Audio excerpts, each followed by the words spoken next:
എല്ലാവർക്കും സലു കിച്ചനിലേക്ക് സ്വാഗതം. ഞാൻ സമീറ. ഇന്ന് ഞാൻ നിങ്ങൾക്കൊരു അടിപൊളി റെസ്റ്റോറൻറ്റ് സ്റ്റൈലിലെ കറിയാണ് ഷെയർ ചെയ്യുന്നത്. അപ്പം നിങ്ങൾ ട്രൈ ചെയ്ത് നോക്കണം. അതുപോലെ തന്നെ നമ്മളുടെ സലു കിച്ചൻ സബ്സ്ക്രൈബ് ചെയ്യാത്തവരുണ്ടെങ്കിൽ നിങ്ങൾക്ക് ചാനൽ ഇഷ്ടപ്പെട്ടാൽ സബ്സ്ക്രൈബ് ചെയ്യാനും ഷെയർ ചെയ്യാനൊന്നും മറന്നു പോകരുതേ. അപ്പം നമുക്ക് നമ്മളുടെ ഇന്നത്തെ ഈ റെസിപ്പിയിലേക്ക് പോയാലോ. ഇന്നത്തെ നമ്മളുടെ 5:36 പ്രഭാതമാണ് ഈ കാണുന്നത്. ചന്ദ്രനാണ് ആ നിൽക്കുന്നത്. എന്തൊരു ഭംഗിയാണെന്ന് നോക്കിക്കേ.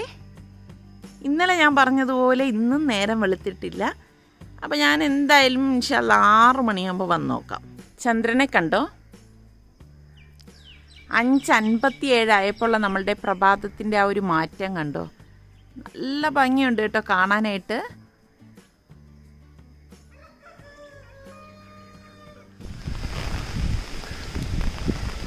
ഇന്ന് നല്ല ഒരു കാലാവസ്ഥയുള്ള ദിവസമായിരുന്നു കേട്ടോ. വൈകുന്നേരം കിച്ചണിൽ നിൽക്കുമ്പോഴേക്കൊണ്ട് പെട്ടെന്ന് ഭയങ്കര ഒരു കാറ്റൊക്കെ വരുന്ന പോലെ തോന്നി. അങ്ങനെ ഞാൻ ഓടി ടെറസിലേക്ക് വന്നപ്പോഴേക്കൊണ്ട് ചെറിയ മഴയും ശക്തമായിട്ടുള്ള കാറ്റും തുടങ്ങി.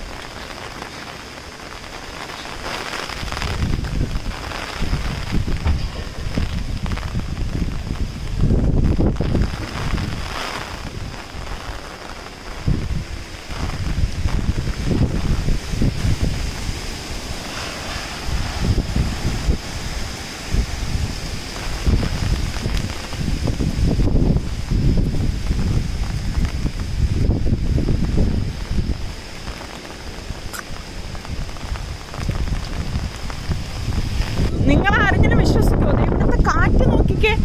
നമ്മളിതേ നിങ്ങൾക്ക് കാറ്റ് കാണിക്കാൻ വന്ന് ഞാൻ ഞങ്ങളുടെ കുടയിരിക്കുന്ന നീ കടല് പോലെ ആകാശം കിടക്കുന്നുണ്ടോ? നീ നോക്കിക്കേ, എന്തൊരു ഭംഗിയല്ലേ. എന്ത് കഷ്ടം. കടലില് തിരമാല വന്നിരിക്കുന്നത് പോലെയല്ലേ ആകാശം കണ്ടാല്. ഭയങ്കര കാറ്റ് കേട്ടോ. നിങ്ങൾ ആ തെങ്ങൊക്കെ നോക്കിക്കേ. എന്റെ റബ്ബേ, ഇവിടെയാണ് ഭയങ്കര തെങ്ങുണ്ടോ? നമ്മളെ എടുത്തോണ്ട് പോകും തോന്നുന്നല്ലേ കാറ്റ്. പെട്ടെന്നാണ് കേട്ടാ ക്ലൈമറ്റ് അങ്ങ് ചേഞ്ച് ചെയ്തത്. എനിക്ക് ആകാശം കണ്ടിട്ടാണ് ഭയങ്കര അതിശയം തോന്നുന്നു. നോക്കിക്കേ അല്ലേ.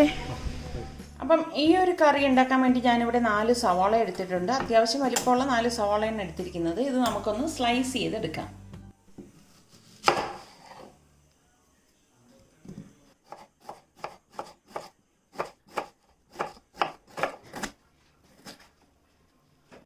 ഇപ്പം ഞാനിവിടെ സവാള എല്ലാം സ്ലൈസ് ചെയ്തെടുത്ത് വെച്ചിട്ടുണ്ട്. എന്നിട്ട് നമ്മൾ ഇങ്ങനെ ഒന്ന് ഇതുപോലെ ഒന്ന് തിരുമ്മി കൊടുക്കണം.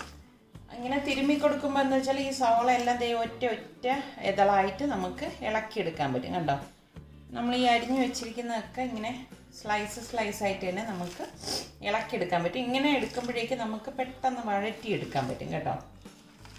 പിന്നെ ഇതിലേക്ക് വേണ്ടി നമുക്ക് 2 പൊട്ടറ്റോ വേണം. പൊട്ടറ്റോ ഞാനിവിടെ ഒരു മീഡിയം സൈസ് പൊട്ടറ്റോയാണ് എടുത്തിരിക്കുന്നത്.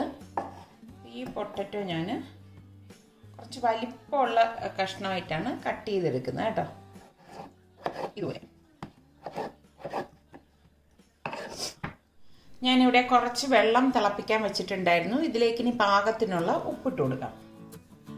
ഇനി ഇതിലേക്ക് നമ്മൾ ഈ കഴുകി കട്ട് ചെയ്ത് വെച്ചിരിക്കുന്ന പൊട്ടറ്റോ ഇട്ട് കൊടുക്കാം. പൊട്ടറ്റോ ഒരുപാട് വേകേണ്ട ആവശ്യമില്ല കേട്ടോ. പ്രത്യേകം ശ്രദ്ധിച്ചേക്കണം. ഒരു 1/4 ഭാഗം മാത്രം വെന്താൽ മതി. ഒരുപാട് വെന്ത് കഴിഞ്ഞാൽ പിന്നെ നമ്മൾ ഉണ്ടാക്കുന്ന കറിക്ക് അത്ര ടേസ്റ്റ് ഉണ്ടാകത്തില്ല. അപ്പം ഞാനിവിടെ 2 പച്ചമുളക് എടുത്തിട്ടുണ്ട്. ഈ പച്ചമുളക് ഒന്ന് കീറിയിട്ട് കൊടുക്കാം.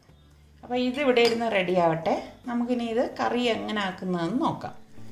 അപ്പോൾ ഈ കറി ഉണ്ടാക്കാൻ വേണ്ടി ഞാനിവിടെ ഒരു പാൻ അടുപ്പത്തേക്ക് വെച്ചിട്ടുണ്ട്. ഇതിലേക്ക് 3 ടേബിൾ സ്പൂൺ വെളിച്ചെണ്ണയാണ് ഞാൻ ഒഴിച്ചു കൊടുക്കുന്നത്.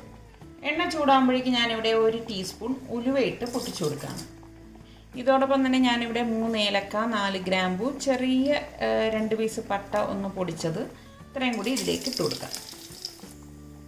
ഇനി ഞാനിതിലേക്ക് ഒരു ചെറിയ പീസ് ഇഞ്ചിയും 8-9 വെളുത്തുള്ളിയും 2 പച്ചമുളകും 3 കൂടി ചതച്ചെടുത്തിട്ടുണ്ട്. അതിട്ടിട്ട് വഴറ്റി കൊടുക്കാം.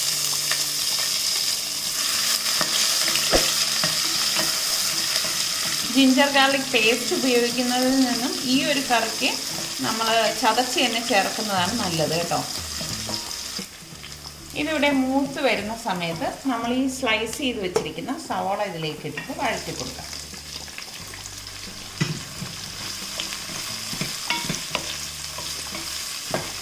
അപ്പോൾ ഈ സവാള വഴറ്റുന്നതിനോടൊപ്പം തന്നെ ഞാൻ 1/2 ടേബിൾ സ്പൂൺ പഞ്ചസാരയും പാകത്തിനുള്ള ഉപ്പും കൂടി ഇട്ടിട്ട് ഇളക്കി കൊടുക്കണം.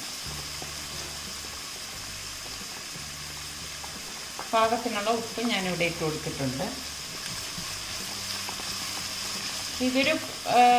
ഒരു ഡിഫറെൻറ്റ് ടേസ്റ്റാണ് കേട്ടോ നമ്മൾ പഞ്ചസാര ചേർക്കുമ്പോൾ തന്നെ കിട്ടുന്നത്. ഈ ഒരു കറിക്ക് സവാള നല്ലതുപോലെ വഴണ്ട് വരണം കേട്ടോ. അപ്പോൾ നമ്മളുടെ പൊട്ടറ്റോ ഇത്രയും വെന്താൽ മതിയാകും കണ്ടോ. ഈ ഒരു രീതിയിൽ ഇത്രയും മതിയാകും. അപ്പോൾ ഞാൻ ഇനി ഇത് ഡ്രെയിൻ ചെയ്തെടുക്കാണ്. നല്ലതുപോലെ വഴണ്ട് വരണം കേട്ടോ. എങ്കിലേ നമുക്ക് ആ ഒരു കറക്റ്റ് ഈ ഹോട്ടലിലൊക്കെ കിട്ടുന്ന ആ ഒരു കറിയുടെ ടേസ്റ്റ് കിട്ടത്തുള്ളൂ. ഇപ്പോഴും പരുവായിട്ടില്ല കേട്ടോ. ഇത് കുറച്ച് നേരം എടുക്കും നമ്മൾ ഈ സവാള ഒന്ന് വഴണ്ട് വരാനായിട്ട്. കറക്റ്റ് വഴണ്ട് വന്നാൽ മാത്രമേ ഞാൻ പറഞ്ഞ മാതിരി നല്ല ഒരു ടേസ്റ്റ് നമുക്ക് ഈ കറിക്ക് കിട്ടത്തുള്ളൂ. അപ്പം നമ്മളുടെ സവാള ദേ ഇവിടെ നല്ലതുപോലെ ദേ വഴണ്ട് വന്നിട്ടുണ്ട്. അപ്പം നമുക്കിനി ഇതിലേക്ക് പൊടികളിട്ട് കൊടുക്കാം.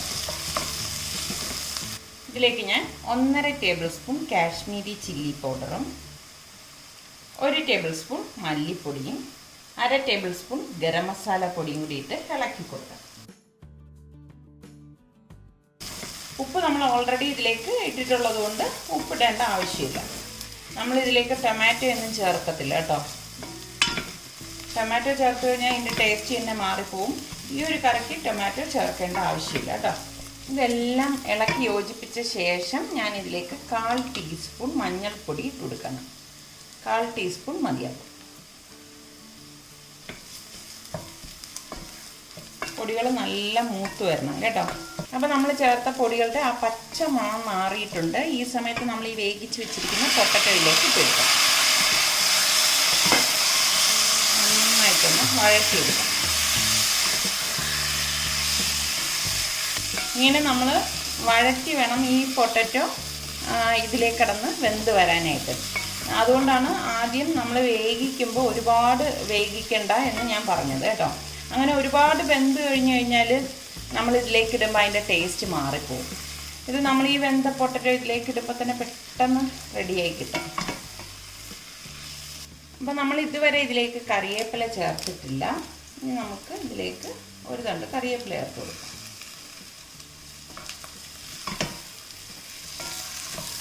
ശരിക്കും ഇതിപ്പോൾ നല്ല മൂത്ത് വന്നിരിക്കുകയാണ് കേട്ടോ. ഇനി നമുക്കിതിലേക്ക് 1 കപ്പ് നല്ല തിളച്ച വെള്ളം ഒഴിച്ചു കൊടുക്കാം. തിളച്ച വെള്ളം തന്നെ ഒഴിച്ചു കൊടുക്കാൻ ശ്രദ്ധിക്കണം കേട്ടോ. ഞാൻ പറഞ്ഞ ഓരോ കാര്യവും ശ്രദ്ധിച്ച് നമ്മൾ ഈ ഒരു കറി ഉണ്ടാക്കിയെടുക്കണമെങ്കിൽ ശരിക്കും നമ്മൾ ഈ ഹോട്ടലിലൊക്കെ പോയി കഴിക്കുമ്പോൾ കിട്ടുന്ന ആ ഒരു കറിയുടെ ടേസ്റ്റ് നമുക്ക് കിട്ടും കണ്ടോ. ഇപ്പം നല്ല ഒരു കളർ വന്നിരിക്കുകയാണ്. ഇനി നമ്മളിതിലേക്ക് ഞാനിവിടെ മുട്ട പുഴുങ്ങിയിട്ട് ഇതുപോലെ വരഞ്ഞെടുത്ത് വെച്ചിട്ടുണ്ട് കണ്ടോ. അപ്പോൾ ഞാനിവിടെ നമുക്ക് ആവശ്യമുള്ള മുട്ട എടുത്തിട്ടുണ്ട്. ഞാനിവിടെ 5 മുട്ടയാണ് എടുത്തിരിക്കുന്നത്. ഈ മുട്ട ഇതിലേക്ക് ഇട്ട് കൊടുക്കാം.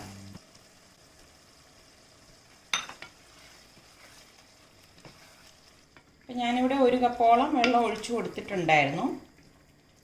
കുറച്ചുകൂടി വെള്ളം ഒഴിച്ചു കൊടുക്കാം. നമ്മളിങ്ങനെ ഇളക്കുമ്പോൾ നമുക്ക് മനസ്സിലാവും എത്ര വെള്ളം വേണം എന്നുള്ളത്. ഒരു കറിയല്ലേ, കുറച്ചുകൂടി വെള്ളം ഞാൻ അതുകൊണ്ടാണ് ഒഴിച്ചു കൊടുത്തത്. മുട്ടക്കറി ഇവിടെ റെഡി ആയിട്ടുണ്ട്. അപ്പം നിങ്ങൾ ട്രൈ ചെയ്യാത്തവർ ഈ ഒരു രീതിയിൽ ട്രൈ ചെയ്ത് നോക്കണേ. ഇനി നമുക്ക് കുറച്ച് കറിവേപ്പില കൂടി ഇതിലേക്ക് ഇട്ട് കൊടുക്കാം. ഇത് കണ്ടോ, കളറ് നല്ല ഒരു കളർ വന്നിരിക്കുന്നു. എണ്ണയൊക്കെ തെളിഞ്ഞ് വന്നിട്ടുണ്ട്. നമ്മൾ ആകെ 3 ടേബിൾ സ്പൂൺ ഓയിൽ മാത്രമേ ഇതിലേക്ക് ചേർത്തിട്ടുള്ളൂ.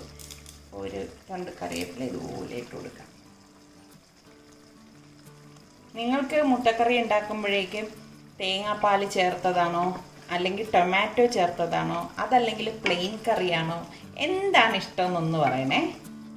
ഇതിപ്പോൾ നമ്മൾ തേങ്ങാപ്പാലോ തക്കാളിയോ ഒന്നുമില്ലാത്ത നല്ല അടിപൊളി മുട്ടക്കറിയാണ് കേട്ടോ.